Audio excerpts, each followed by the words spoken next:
In Center for Family Health Initiative, we have worked in various communities.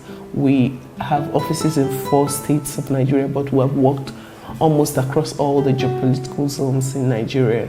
And as far as SDG 1, which is end poverty, we have worked with poor, vulnerable families to strengthen their household economy. So what that means is educating them as far as finances are concerned.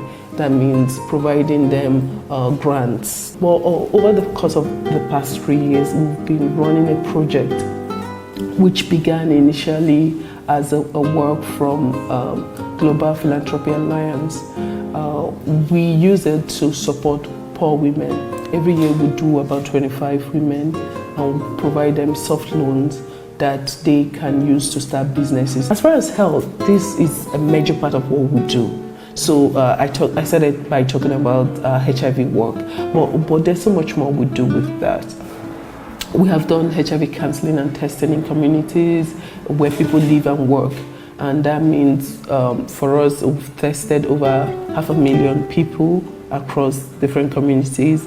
We've referred them to care. We have supported them in their support groups. We have provided home-based care for them in their homes. We have referred them linked them up to other services.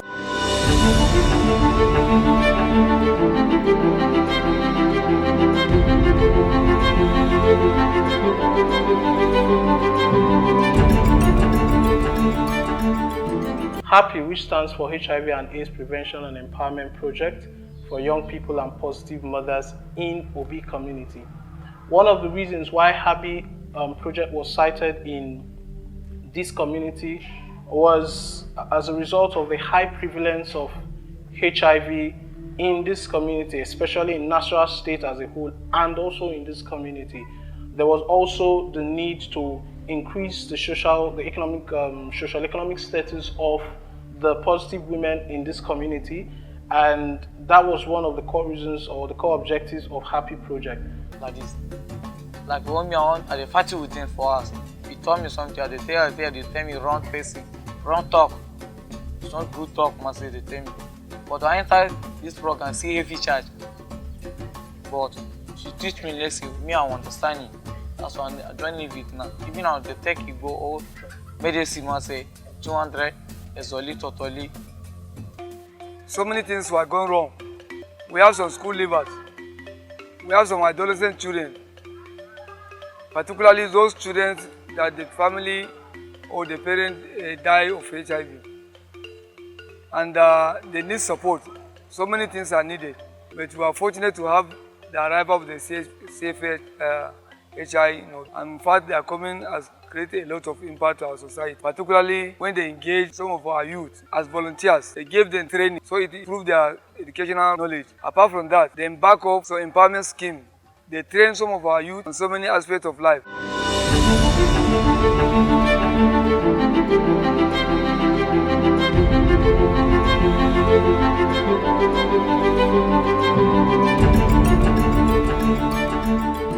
We've also worked with different partners to be able to provide care for mothers and newborns. MNCH's work essentially. Catastrophic health expenditures can be intercepted if we have some kind of security for people to have health care when and where they need it. And so we've been campaigning for it with the people themselves, but with also their systems of support to say, rather than give this person a gift of 8,000, 10,000, you can pay it, and that becomes some security for their health care for an entire year.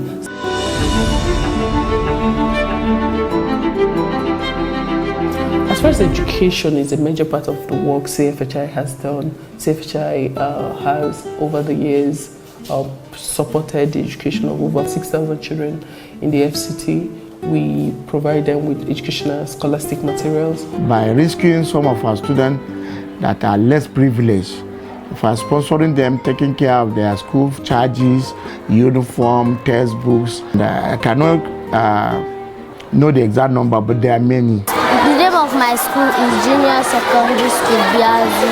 I want to be a medical doctor. What I want to become in future is scientist. And my mommy don't have money to send me to school. It's when Cfhi came into my life. They started paying my school fees, and I'm so happy.